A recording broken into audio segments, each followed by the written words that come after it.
Dulu mungkin orang tua kita pakai kapal laut 3 bulan baru nyampe, bener nggak? Sekarang harus naik motor mabur. Mungkin motor mabur nggak?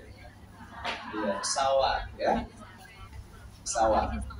Lalu apalagi semuanya perlengkapan visa. Kalau di Indonesia ada namanya Haji Foroda. Haji Foroda itu visanya aja 100 juta. Jadi teman-teman, Haji Foroda sekarang minimal 350 juta. Jadi kalau di Indonesia itu ada 3 tipe. Nah, ini biar teman-teman tahu nih. Pertama namanya haji reguler. Itu haji yang dikelola oleh Kementerian Agama pemerintah. Jumlahnya 200.000 kuota kalau di Indonesia. Dibagi ke setiap provinsi sesuai dengan jumlah muslimnya. Ceplok. Bisa jadi Jawa Timur sekian tahun, Jawa Barat sekian tahun, NTT sekian tahun, tergantung. Gitu ya. Setelah selesai kemudian ada yang kedua namanya haji plus. Nah, saya pembimbing haji khusus plus. Haji plus itu paling tidak sekitar 1.100-an ya, 160 atau 200 juta minimal. Bedanya ya di kenapa dan sebagainya. Lalu ada haji foroda. Haji foroda itu pakai visa yang belum pasti sebetulnya. Ya, karena itu tidak lewat negara, tapi lewatnya jaringan, misalnya alumni Madinah gitu ya, jaringan kerajaan dan sebagainya. Itu dijualnya agak mahal. Memang karena segitu layanannya. Dan Saudi sekarang lagi butuh yang namanya pemasukan visa karena minyak itu udah mulai turun. Makanya sekarang ada namanya visa transit umroh, ya, visa. Bahkan dulu itu, dulu itu nggak ada namanya umroh bulan Syawal, nggak. Jadi setelah Ramadan, Syawal itu tutup. Karena apa? Persiapan ibadah haji. Ingat, haji itu mulai bulannya dari kapan? Syawal, Zulqa'dah, Zulhijjah itu bulan haji. Tahu nggak? Ustaz panjang banget. Bukan, maksudnya orang bisa berangkat dari Syawal. Lalu di sana dia bisa namanya umroh dulu sampai nanti masuk tanggal 8 Zulhijjah, namanya hari tarwiyah, baru dia niat haji. Nah, maka di Indonesia ada namanya kloter 1, gelombang 1, gelombang 2, benar nggak? Karena dia berangkatnya biasanya awal tuh Madinah dulu, baru kemudian ke Mekah. Nah, baru nanti di Mekah itu persiapannya tanggal 8. Kalau di kita di sini mungkin mudah-mudahan 10 hari sebelum Zulhijjah udah sampai sana. Ya, sampai sana. Oke. Tadi maaf ini lagi. Kita materinya cukup banyak dari jam 7 sampai selesai nggak apa ya. Ayo semangat. Insya Allah giliran hajinya nanti semuanya dapat. Amin ya Allah. Bisa digeser lagi. Oke. Siap, tadi sebelumnya. Oke, maka haji bunyal Islam ala khamsin. Jadi dasarnya kita beribadah. Dasarnya kita berislam. Syahadat, kemudian salat, zakat, puasa dan haji ke Baitullah. Nah, pertanyaannya begini. Ustaz, ini panduan kita banyak banget sih. Apalagi kata Bu Nenang, ini gimana nih Pak Su ini ngajarinnya? Seabrek-abrek gini. Ingat, ini panduan, tapi tidak harus kemudian dibaca atau dihafalkan. Daripada tawaf melamun, apalagi guru bimbing, saya doa aja dong. Nah, tawaf kan harus dibimbing, paham nggak? Tapi sebetulnya nggak ada doa khusus, makanya nggak ada kecuali doa antara rukun yamani dengan Hajar Aswad, Rabbana atina. Cuman kalau kita nggak dituntut jabatan ngumpi malah. Tawaf coba bayangin, kejadian serius, kejadian tawaf bayangin. Kalau misalnya ngerumpi batal nggak batal, tapi ya nggak afdol. Masa di Ka'bah segitu dekatnya kemudian ngobrol. Makanya banyak jamaah yang bilang sampai selesai umrah atau haji, Ustaz, Ka'bahnya emang di mana sih? Bayar.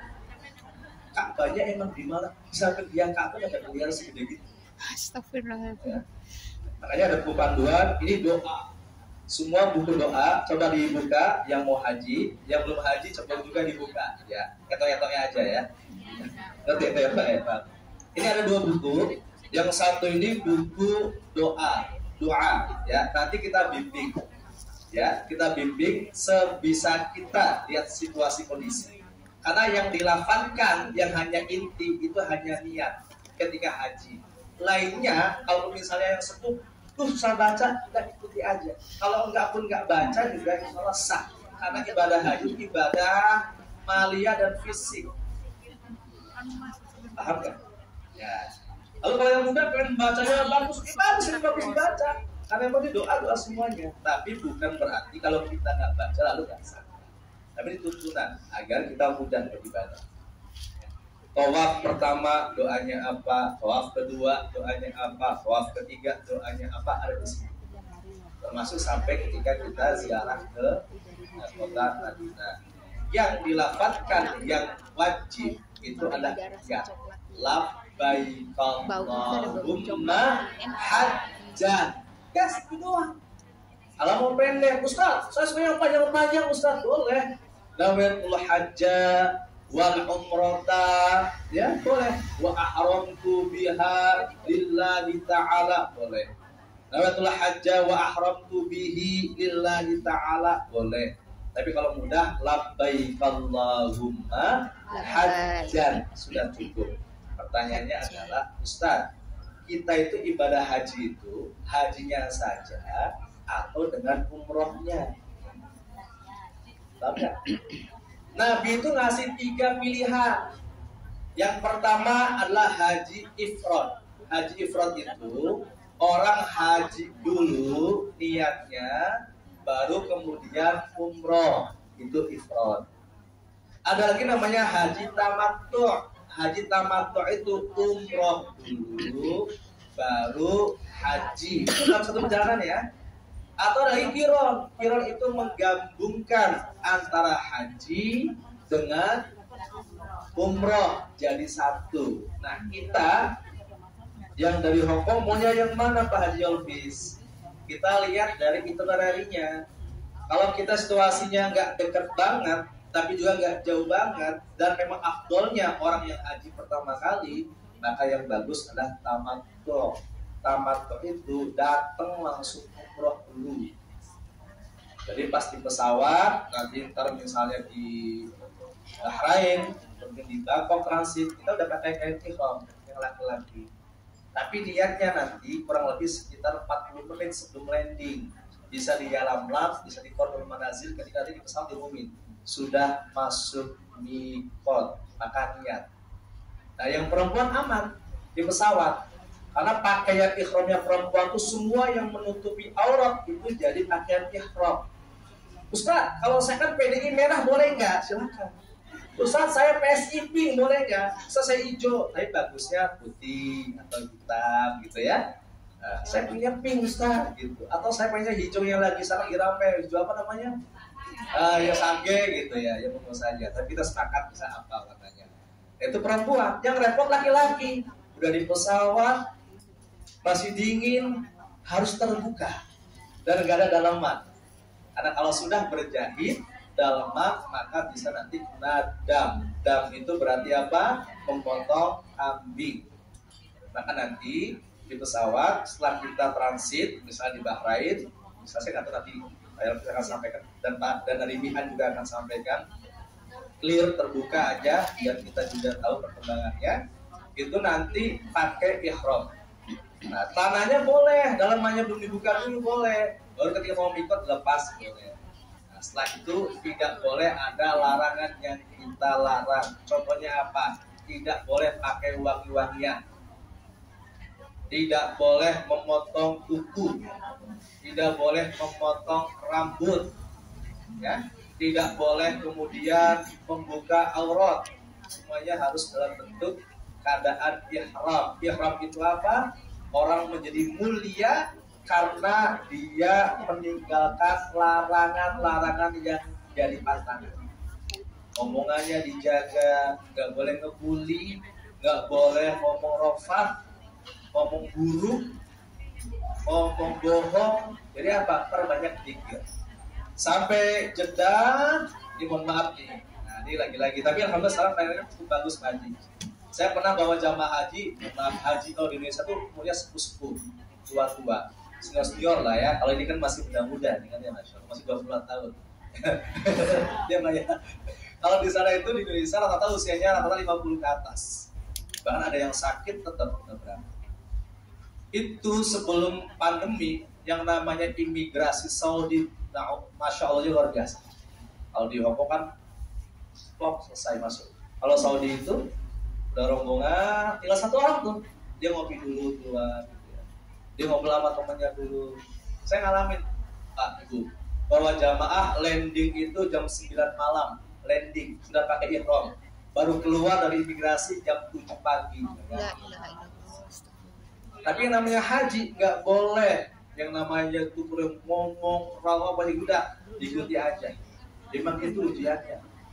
Bayangin, sampai jam 7 baru kemudian keluar dari imigrasi. Setelah itu kita berangkat ke Mekah, kita tawaf 7 putaran, kemudian kita sa'i, lalu tahallul potong rambut, selesailah ibadah umroh kita.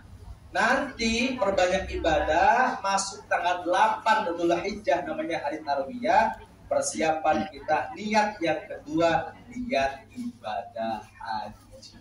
Itu namanya haji tamattu, umroh dulu, baru kemudian haji. Umrohnya niat di dalam pesawat sebelum landing di hari yang pertama turun. Lalu kalau misalnya ada 5-6 hari banyak ibadah, persiapan untuk ibadah haji. Ibadah haji kemudian baru niat. Niat apa? Niat ibadah haji. Labbaik Allahumma hajjan di sana. Pakai ihram lagi. Ya, sampai 8, 9, 10, 11, 12, 13 hari tasyrik, selesai dari Mina, kemudian tawaf ifadah, sa'i, selesailah ibadah haji. Jadi ibadah haji itu sebetulnya hanya 5 hari, 6 hari saja. Intinya, lainnya itu memperbanyak amalan. Kenapa? Orang yang beramal di kota Mekah pahalanya 100.000 kali lipat dibandingkan sholat di masjid TSD. Ya. Di Madinah kita beramal itu amaliannya 1000 kali lipat dibandingkan di Masjid Rancai. Jadi di sana ngapain kalau nggak banyak ibadah? Dan para ulama menyampaikan tidak hanya sholat, sedekah, berbuat baik dilipat gandakan oleh Allah. Makanya nggak ada satupun di antara kita yang nggak mau ke sana, semuanya mau. Tinggal kita mampu dan ingin niat yang ke sana untuk ibadah haji. Insya Allah. Haji, kita langsung ke materi lain saja, langsung materi fikih haji ya. Kita talbiah dulu ya, biar semangat. Labbaik Allahumma labbaik, labbaik. Laka labbaik, innal hamda wal ni'mata lak wal mulka la syarika lak, innal hamda wal ni'mata lak wal mulka lak. Ini tempat-tempat yang mustajabah dan bersejarah. Pertama, Hijr Ismail. Jadi kita insya Allah akan sholat di sana, walaupun tidak harus dalam rangkaian ibadah haji. Misalnya malam-malam, ayo Pak, kita berangkat yuk sholat sunnah di Hijr Ismail, ayo. Ya, bergantian. Lalu ada namanya Multazam, dari di antara pintu Ka'bah dan juga Hajar Aswad adalah Multazam, salah satu tempat yang mustajabah. Lalu Bukit Sofa. Inna Safa wal Marwata min sya'airillah. Ya, Safa dan Marwah itu bagian dari masyair, tempat juga yang terbaik untuk kita berdoa. Lalu ada Maqam Ibrahim. Terus lalu juga next berikutnya. Nah, ini ada maktabah. Informasi dari Pak Haji Alfis nanti juga disampaikan oleh Mr. Abror. Nanti penginapan kita di Mekah itu di sekitar Marwah. Nah, ini maktabah ini belakangnya Marwah. Maktabah itu dulunya adalah maulidnya, tempat lahirnya baginda Nabi Sallallahu Alaihi Wasallam. Jabal Nur, Wajiro, Jannatul Ma'la, Wathur. Walaupun kita mungkin nggak naik karena fisik, tapi kita akan melihat dan melewati dalam situasi ziarah ketika ada di sana, ya, dalam ibadah haji. Next haji. Nah, ini Mekah sekitarnya. Nah, ini namanya Masjid Khaif.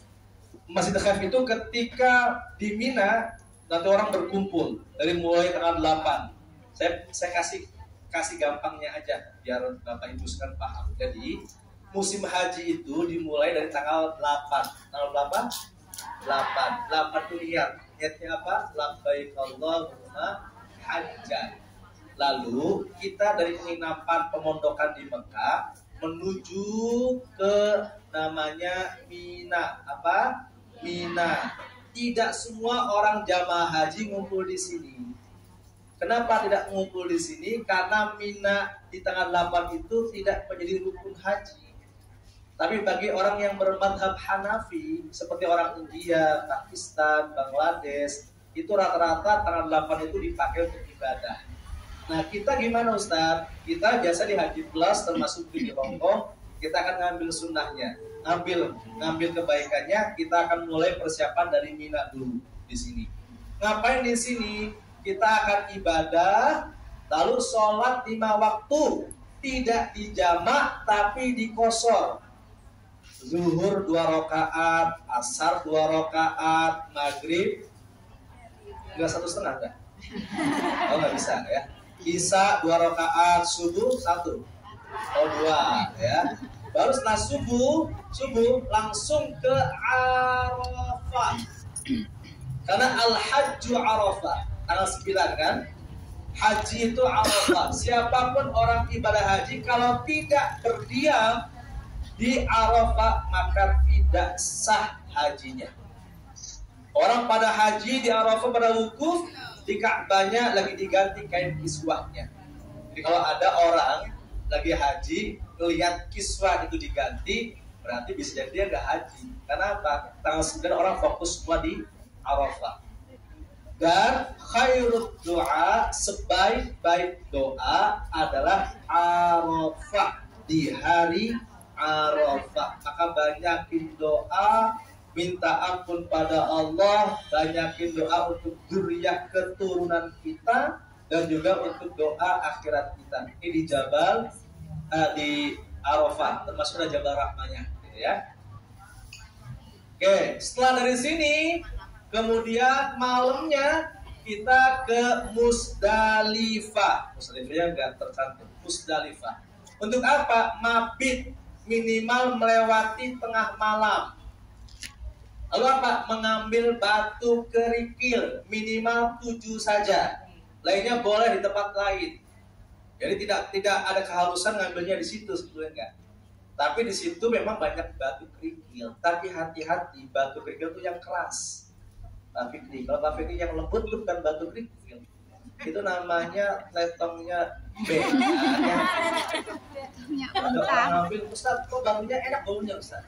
Ternyata itu kotorannya kambing. Kotorannya kambiang ya. Jangan diambil, dia harus yang keras. Kalau lembut itu kan batu. Nah, tahu ya? Kotorannya kambing kan kayak batu sama kan? Hitam gitu ya. Kita salah lihat, kok lembut gitu Ustaz gitu. Habis gitu dimasukin lagi. Jangan. Harus yang keras ya. Batunya sedang aja, segini nih, gak usah gede banget, gak usah kecil banget. Ustaz, karena kita lempar jumroh, lempar setan, maka batunya gede Ustaz. Jangan gitu. 7 aja. 7 untuk apa? Karena nanti tanggal 10 paginya kita akan ke Mina lagi. Namanya Jumrotul Aqobah. Jumroh itu namanya sumur, itu ada 3. Ada ula, ada wusto, ada Aqobah. Tanggal 10 itu lemparan ya, hanya namanya Jumroh Aqobah saja. Berapa? 7 kali. Setelah 7 kali maka namanya nafar awal. Bukan nafar awal, namanya tahalul awal.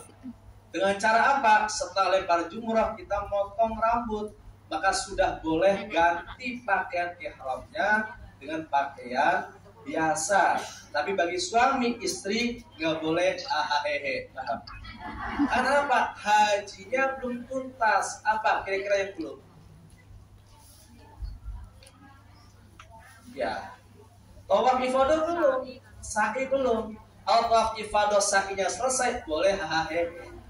Ya, belum tahan, tapi boleh pakaian bebas, pakai wangian sudah boleh dan sebagainya. Pertanyaannya, Ustaz, tawaf ifadah kapan waktunya? Ada dua opsi, dua pilihan. Pertama, tawaf ifadah tanggal 10 Dzulhijjah setelah lempar jumroh, lalu kita langsung ke Mekah. Ini yang saya lakukan dari tahun 2012 bersama jamaah Hongkong. Tapi jamaah Hongkongnya tapi itu belakangan. Saya karena kalau barengan masyakohnya berat. Ini cuma saya ingin cara mempraktikkan saja. Dan saya bisa. Kenapa? Maghrib harus balik lagi ke tempat ini. Karena kita menginap sampai tanggal 13 untuk lempar 3 sumur setiap harinya. Paham ya? Nah, lalu kapan tawaf ifadah? Bisa opsi yang kedua. Tawaf ifadah dijalankan setelah di Mina selesai. Tanggal 13 kita balik ke penginapan lagi, lalu kemudian tinggal tawaf sama sa'i. Setelah itu selesailah ibadah haji. Jadi ibadah haji sebentar, tapi lelahnya luar biasa. Apalagi jamaahnya banyak, ya, kemudian membludak, banyak juga di rombongan yang lain, kadang terpisah dan sebagainya. Maka ikuti saja, ya, tour leader Pak Haji Hafiz dan juga pembimbing, apa yang harus diikuti, ikuti aja. Ya, kalau banyak ngomong susah nanti kita ngaturnya. Ya, Ustaz, boleh nggak saya pesawatnya yang rodanya 6 gitu ya? Susah. Ustaz, boleh nggak penginapannya kita yang di jam-jamnya gitu misalnya. Padahal yang lain di sana, dah ikut aja dulu dah gitu. Nanti kita coba tanyakan juga dan juga. Tapi itu ibadah, ikuti juga sesuai dengan aturan urutan. Karena kalau pisah satu, hilang satu, nyalinya masya Allah. Yang lainnya kemudian akan terhambat semuanya. Jadi ibadah haji itu karena kita rombongan kafilah dan mahramnya perempuan bisa diganti dengan mahram karena rombongan. Ini kan para suaminya nggak ada nih, terutama yang nggak ada suami. Tapi bisa dengan rombongan. Bahkan secara aturan Saudi sudah tidak digunakan mahram lagi, walaupun secara fikihnya tetap bisa diganti dengan rombongan mahram. Kenapa? Khawatir hilang. Ya, khawatir kemana-mana gitu. Ya, itu namanya kaitan dengan ibadah haji. Bawa lagi haji. Nih Masjid Nabawi ya, selesai ibadah haji, mungkin tanggal 14 atau 15 Dzulhijjah kita berangkat ke Madinah. Mekah Madinah 6 jam, 600 km tempuh dengan naik bus sekitar 6 jam. Di sana ngapain? Perbanyak ibadah dan ziarah ke makam Nabi. Yang ziarah ke makam Nabi, ya, maka seperti menziarahku ketika masih hidup. Orang yang ziarah itu sebetulnya makhluknya ada nggak sih? Saya mau nanya, kita waktu ziarah kubur kan ngasih salam ya? Salam itu ada 3, jadi salam. Pertama salam yang harus dijawab. Apa itu? Ketika seorang muslim ketemu muslim yang lainnya walaupun nggak kenal, maka yang menyampaikan salam sunnah, yang menjawab hukumnya wajib. Salam yang kedua, salam yang nggak perlu dijawab. Pak Yulfis sholat di samping saya. Ketika penutup sholatnya diakhiri dengan apa? Salam. Assalamualaikum. Kata Pak Yulfis, waalaikumsalam Ustaz. Jadi sholatnya jadi batal. Salam yang ketiga, salam yang gak usah nunggu jawaban. Salam apa? Salam ketika melewati kuburan. Benar gak? Saya salam ada yang jawab. Ingat, salam itu apa? Assalamualaikum. Hukumnya ke siapa? Kalian. Maka pertanyaannya, kuburan itu ada ahlinya nggak? Ada makhluknya nggak? Ada. Cuma makhluknya dalam bentuk makhluk yang rohani. Yang mati kan jasadnya, betul nggak? Beberapa kali misalnya Ustaz Bayangin, Pak Yulfis atau siapapun ngasih informasi ada BMI yang wafat. Yang wafat itu rohnya ditarik oleh Allah, diangkat, tapi jasadnya itu mati. Pertanyaannya, apakah kehidupan dia selesai? Enggak, itu baru kehidupan baru. Yang fisik jasad casingnya itu yang mati, tapi rohnya itu masih ada. Nah, kalau ini ada rohnya nggak kira-kira? Hah? Ada kira-kira? Coba bayangin kalau misalnya manasik hari ini semuanya rohnya gentayangan semua. Ya, Bu Hajar ini ketemu dengan Mr. Chan hanya ruhnya saja, kan nggak nempel jadinya kan.